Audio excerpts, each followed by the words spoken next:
میرا سوال یہ ہے کہ قرآن مجید کے دوسرے رکوع میں منافقین کا ذکر ہے، اس میں اللہ تعالیٰ دو مثالیں بیان کرتے ہیں، ایک تو ہے او کصیب من السماء، اس سے پہلے ہے مثلہم کمثل الذی استوقد نارا، اس میں کہ وہ ایک شخص نے آگ جلائی، جب اس کی کچھ روشنی ہوئی اور وہ کچھ دیکھنے کے قابل ہوا تو اللہ تعالیٰ نے اس کی روشنی چھین لی، اس طرح کا اس کی ذرا وضاحت کر دیجئے، ذرا سمجھا پہلی مثال کی۔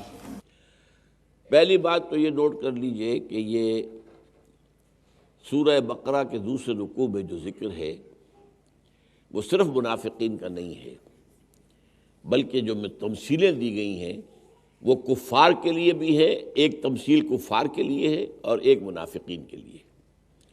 دوسرے یہ کہ اس میں منافقین کا جو ذکر ہے اسی کے ذیل میں یہود کے علماء بھی اسی میں آ جاتے ہیں، اسی لیے وہاں لفظ منافق کہیں نہیں آیا ہے، بلکہ نقشہ کھینچ دیا گیا ایک خاص کردار ہے، کریکٹر ہے۔ یہ کریکٹر جو ہے یہ اس وقت کے منافقین جو ہیں وہ بھی اس کی زد میں آ رہے تھے اور جو علماء یہود تھے۔ اچھا، اصل بات کیا ہے کہ پہلے دو رکوعوں میں تین قسم کے انسانوں کی بات کی گئی ہے، پہلے دو رکوع مل کر ایک وحدت بنتے ہیں اصل میں۔ تو ہم جب رکوع کی تقسیم کر لیتے ہیں اس لیے آپ نے سمجھا کہ شاید یہ دونوں تمثیلیں جو ہیں یہ اسی رکوع کے اندر جن کا ذکر ہے ان کے لیے، ایسا نہیں ہے۔ اس کے اندر جو تمثیل ہے آخری وہ ہے دوسرے رکوع سے متعلق، اور جو پہلی تمثیل ہے وہ پہلے رکوع سے متعلق ہے۔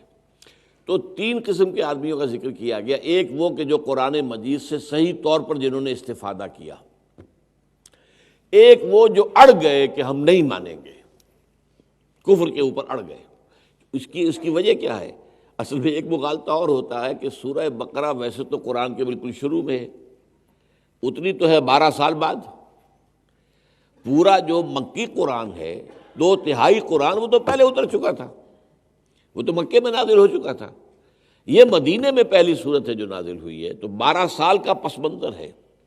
اب ان 12 سالوں میں کیا ہوا؟ حضور قرآن مجید کی دعوت دیتے رہے، کچھ لوگوں نے استفادہ کیا، وہ ایمان لے آئے، انہوں نے اپنی اصلاح کر لی، ان کی نقشہ کشی کی گئی ہے کہ ھدی للمتقین الذین یؤمنون بالغیب ویقیمون الصلاۃ ومما رزقناہم ینفقون والذین یؤمنون بما انزل الیک وما انزل من قبلک وبالآخرۃ ھم یوقنون اولئک علی ھدی من ربہم واولئک ھم المفلحون۔ یہ پہلے قسم کے آدمی، دیکھ لو ابو بکر کو دیکھ لو، عمر کو دیکھ لو، عثمان کو دیکھ لو، علی کو دیکھ لو، طلحہ کو دیکھ لو، زبیر کو دیکھ لو، یہ دیکھو دے آر دی پروڈکٹ۔ کس کا پروڈکٹ ہے؟ محمد اینڈ قرآن۔ ان دونوں کے ذریعے سے یہ بات وجود میں آئی ہے، حضور کی دعوت اور دعوت کا ذریعہ قرآن، اس سے دیکھو یہ کردار وجود میں آئے۔ دوسرے وہ لوگ تھے، ابو جہل ہوا، ابو لہب ہوا، وہ اڑ گئے، نہیں مانیں گے ہم۔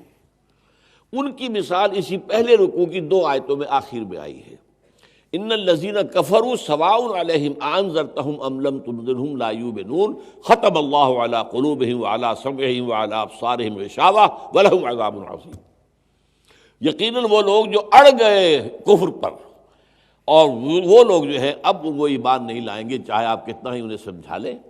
ان کے دلوں پہ اللہ نے مہر کر دی ہے، ان کے کانوں پر مہر کر دی، ان کی آنکھوں کے آگے پردہ ڈال دیا ہے، اور ان کے لیے عذاب علیم۔ یہ کون لوگ ہیں؟ اب اسے اگر آپ عام لے لیں گے کہ جنہوں نے کفر کیا وہ ایمان نہیں لائیں گے، یہ تو پھر غلط بات ہو جائے گی۔ بہت سے لوگ تھے جنہوں نے بعد میں ایمان لائے، آج بھی بہت سے کافر ایمان لا رہے ہیں۔ تو اس عام نہیں سمجھیے، یہ خاص ہے کہ جو اس 12 سالہ جد و جہد کے باوجود جو حضور مکے میں کرتے رہے دعوت دین کی، جب اڑ گئے تعصب کی وجہ سے، تکبر کی وجہ سے، حسد کی وجہ سے، وہ اپنی عصبیت کی وجہ سے، اب کہا گیا یہ لوگ اس انتہا کو پہنچ چکے ہیں کہ اب ان کے کانوں پر مہر لگ گئی ہے، ان کے دلوں پر مہر لگ گئی ہے، ان کی آنکھوں پر پردہ پڑ چکا ہے، یہ بھی ایمان نہیں لائیں گے۔ یہ دوسری مثال۔ تیسری پھر آیت تھی دوسرے رکوع کے شروع میں، وَمِنَ النَّاسِ مَن يَقُولُ آمَنَّا بِاللَّهِ وَبِالْيَوْمِ الْآخِرِ وَمَا هُم بِمُؤْمِنِينَ۔ لوگوں میں سے کچھ ایسے بھی ہیں جو کہتے ہیں ہم ایمان لے آئے اللہ پر اور آخرت پر، یوم آخر پر، وہ مومن نہیں ہے۔ یہ ہے تیسرا کردار۔ یہ کردار منافقین کا بھی تھا اور یہ کردار علماء یہود کا بھی تھا۔ وہ بھی کہتے تھے ہم مانتے ہیں، اللہ کو مانتے ہیں، آخرت کو مانتے ہیں، ہمیں بھی مانو ہم مومن ہیں۔ نہیں، وہ کہتے تھے یہاں پر ذکر رسالت کا ذکر نہیں ہے۔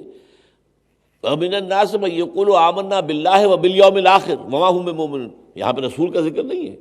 یہی تو فرق تھا۔ یہودی کیا کہتے تھے؟ ہم محمد کو نہیں مانتے، لیکن اللہ کو مانتے ہیں، توحید کو مانتے ہیں، آخرت کو مانتے ہیں، موسیٰ کو مانتے ہیں، ابراہیم کو مانتے ہیں، سب کو مانتے ہیں، تو ہمیں بھی مسلمان مانا جائے؟ تو فرمایا گیا نہیں، یہ مومن نہیں ہے، یہ لوگ اور اسی طرح منافق تھے، وہ منافق بھی کہتے تھے اللہ پر ہمارا آخرت پر ایمان ہے، لیکن یہ جو محمد صلی اللہ علیہ وسلم نے یہ جو قریش کے ساتھ چھیڑ چھاڑ شروع کر دی ہے اور یہ جنگ کی طرف جا رہا ہے، یہ کام غلط ہے، اس کو ہم تسلیم کرنے کو تیار نہیں ہیں۔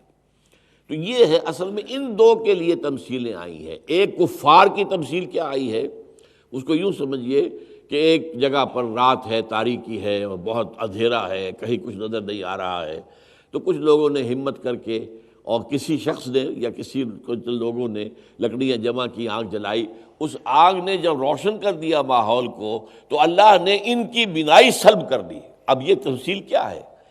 حضور نے محنت کی، کوشش کی، جد و جہد کی، قرآن کے علم سے، قرآن کی دعوت سے ماحول کو منور کر دیا، لیکن ابو جہل کی بصیرت سلب ہو گئی۔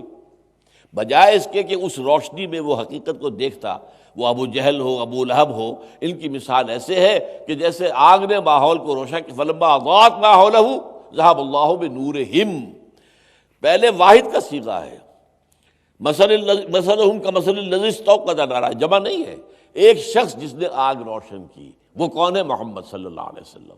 انہوں نے قرآن مجید کے نور سے ماحول کو منور کر دیا، لیکن ان کی بصیرت سلب ہو گئی، ان کی بصارت سلب ہو گئی تعصب کی وجہ سے، جو ہے تکبر کی وجہ سے، لہذا یہ تو اب وہ ایمان لانے والے، یہ ان کے لیے تمثیل ہے۔ دوسری ان منافقین کے لیے تمثیل ہے کہ ان کا حال یہ ہے کہ جب بھی کوئی آسانیاں آتی ہیں تو کہتے ہیں ہم بھی آپ کے ساتھ چلتے ہیں، جہاں کہ قربانی کا موقع آتا ہے پیچھے ہٹتے ہیں۔ جیسے کہ زبردست جو ہے طوفان باد و بارہ ہو، اس میں تاریکی بھی ہے، بجلی کے کڑکے بھی ہیں، تو اس وقت جو ہے لوگ اپنے کانوں میں انگلیاں دے کے دب کے بیٹھے ہوئے ہیں، ذرا کو روشنی ہوتی ہے، بجلی چمکتی ہے تو دو چار قدم چل لیتے ہیں، پھر چھٹک کے کھڑے رہ جاتے ہیں۔ یہ منافقین کا کردار ہے کہ جب ماحول آسان ہوتا ہے، کوئی امتحان نہیں، کوئی آزمائش نہیں، کوئی جنگ کا موقع نہیں، کوئی ان سے پیسے جو ہیں وہ صدقات طلب نہیں کیے جا رہے، تو ٹھیک ہے ہم بھی آپ کے ساتھ ہیں، نمازیں پڑھ رہے ہیں، یہ کر رہے ہیں، وہ کر رہے ہیں، سب ہے۔ لیکن جب کہیں آزمائش آتی ہے تو ٹھٹک کر کھڑے رہ جاتے ہیں، چل نہیں سکتے۔ اگر اللہ چاہتا تو ان کا نور بھی بالکل سلب کر لیتا، لیکن جو اس حالت میں رہنا چاہے، اللہ کہتا چل ٹھیک ہے تم اسی حالت میں رہو۔ اللہ کی سنت یہ نہیں ہے کہ پھر اگر کوئی شخص درمیان میں لٹکنا چاہے تو اسے یقیناً ایک طرف کر دے، ٹھیک ہے لٹکے رہو۔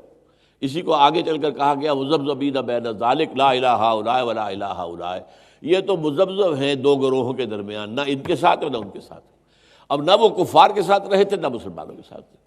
تو یہ ہے اصل میں سورہ بقرہ کے پہلے دو رکوعوں کے اندر مضامین کی ترتیب، اور اس میں بس وہی غلطی جو آپ نے کی ہے وہ اکثر لوگ کرتے ہیں کہ وہ دونوں تمثیلوں کو منافقین پہ چسپاں کرنے کی کوشش کرتے ہیں، وہ غلط ہو جاتی ہے بات۔ پہلی تمثیل ان کفار کی ہے جن پر اتمام حجت ہوا، لیکن انہوں نے اپنے تعصب، تکبر، حسد کی وجہ سے ماننے سے انکار کر دیا، تو ماحول تو منور ہو گیا ہے، اور بہت سے لوگ اس روشنی کے اندر جو ہے وہ دیکھ رہے ہیں۔ یہ جو صحابہ کرام تھے، مہاجرین جو آئے ہیں مکے سے، ہی کون تھے؟ قرآن کی روشنی سے جو منور ہو گیا، جن کے دل بھی، ذہن بھی، دماغ بھی، اور وہ جو لوگ وہ رہ گئے وہ تھے، ان کے بارے میں فرمایا کہ اب وہ اس حد کو پہنچ گئے ہیں کہ اب آپ خواہ کتنا ہی سمجھائیں، یہ اب ماننے والے نہیں۔